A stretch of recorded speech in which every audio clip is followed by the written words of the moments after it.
అస్సలాము అలైకుం my friends, welcome to my recipe 78.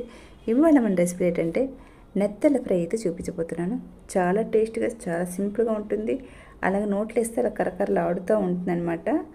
రండి friends, వీడియోకి వెళ్ళిపోదాం. ముందుగా అలాగ ఒక అరకేజీ నెత్తలు తీసుకుని శుభ్రం కడిగేసి ఇలా తీసుకోవాలి. ఇలా తీసుకున్న తర్వాత ఇలా ఒక బౌల్ తీసుకోవాలి. బౌల్ తీసుకున్న తర్వాత దీనికి సరిపడైతే కారపొడి వేసుకోవాలి. కారం వచ్చి నేను 1.5 టేబుల్ స్పూన్ అయితే వేసుకుంటున్నాను. అలాగే 1/2 టేబుల్ స్పూన్ పసుపు, 1 టేబుల్ స్పూన్ ధనియాల పొడి, 1/2 టేబుల్ స్పూన్ జీలకర్ర పొడి, 1/2 టేబుల్ స్పూన్ అల్లం వెల్లుల్లి paste, 1/2 table spoon garam masala,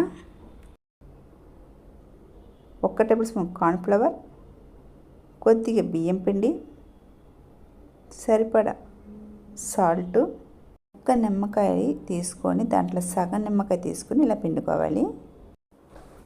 ఇలా పిండి రసం అంతా తీసుకున్న తర్వాత 1 టేబుల్ స్పూన్ వచ్చి మిరియాల పొడి వేసుకోవాలి. ఇలా కొద్దిగా వాటర్ వేసుకొని కలుపుకోవాలి. బియ్యం పిండి వేయడం వల్ల ఏంటంటే మనకు ఫిష్ వచ్చి కరకరలా ఆడుతుంటుంది, తినేటప్పుడు చాలా టేస్ట్గా ఉంటుంది. మీరు ఏ ఫిష్ అయినా ఫ్రై చేసేటప్పుడు ఇలా ట్రై చేయండి. అలాగే మీరు దీంతో పాటు కార్న్ఫ్లవర్ కూడా వేసుకోవచ్చు. నేనైతే ఇప్పుడైతే కార్న్ఫ్లవర్ వేయకుండా నేను బియ్యం పిండి అలాగే మైదా పిండి వేసాను. ఇలా వేసుకుని ఇలా బాగా కలుపుకున్న తర్వాత ఇప్పుడు క్లీన్ చేసి పెట్టుకున్న నెత్తల్ని ఇందులో వేసుకోవాలి. వేసుకున్న తర్వాత బాగా కలుపుకోవాలి. నెత్తలకు వచ్చి బాగా మసాలా అంతా బాగా అప్లై అయ్యేంత వరకు బాగా కలుపుకోవాలి. ఇలా కలిపేసుకున్న తర్వాత ఇప్పుడు దీన్ని పక్కన పెట్టేసుకుందాం. ఇలా పక్కన పెట్టేసుకున్న తర్వాత ఇప్పుడైతే స్టవ్ మీద ఒక కళాయి పెట్టుకోవాలి. కళాయి పెట్టేసుకున్న తర్వాత కొద్దిగా ఆయిల్ వేసుకోవాలి.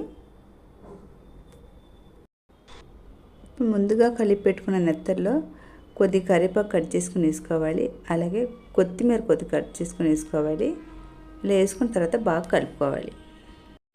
ఇప్పుడు వేడైపోయిన ఆయిల్లో కొద్దిగా వేసుకొని ఫ్రై చేసుకోవాలి. ఇలా వేసిన వెంటనే కలపకుండా కొద్దిసేపు వేగిన తర్వాత ఇప్పుడైతే గరిటెతోటి అయితే కలుపుకోవాలి. వెంటనే కలిపితే మట్టుకైతే ముక్కలు అయిపోద్ది. నిదానం చూసుకొని కలుపుకోవాలి. అటు తిప్పి ఇటు తిప్పి వేసుకొని బాగా కలుపుకొని ఫ్రై చేసుకోవాలి. ఇలా బాగా ఫ్రై అయిన తర్వాత ఇలాగైతే తీసుకోవాలి. ఈ నెత్తల్లో బియ్యం పిండి వేసాం కాబట్టి ఇలా తీసుకుని అలా నోట్లో వేసుకుంటే కరకరలు ఆడుద్ది అనమాట. అలాగే చాలా టేస్టీ కూడా ఉంటుంది. ఒక్కసారి అయితే మీరు ట్రై చేసి చూడండి, చాలా బాగుంటుంది.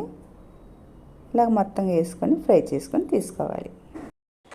ఇలా ఫ్రై చేసి ఇలా వేయగానే సగానికి సగం అయితే ఖాళీ అయిపోతుంటుంది. ఎందుకంటే కరకరలు ఆడుతూ చాలా టేస్టీగా ఉంటుంది కాబట్టి సగం అయిపోద్ది. అలాగే మీరు ఒక్కసారి ట్రై చేసి చూడండి. అన్నంలోకి సైడ్ డిష్గా, అలాగే సాంబార్లోకి, రసంలోకి, పప్పుచారులోకి, అలాగే ఇలా ప్లెయిన్గా కూడా తినడానికైతే చాలా టేస్టీగా అయితే ఉంటుంది. అలాగే ఈ రెసిపీ కనుక మీకు నచ్చితే కనుక లైక్ చేయండి, షేర్ చేయండి, అలాగే సబ్స్క్రైబ్ చేసుకోండి. చూసి ఎవరైతే ఒక లైక్ అయితే కొట్టండి. బాయ్ ఫ్రెండ్స్, మరొక వీడియోలో మళ్ళీ కలుద్దాం. బాయ్.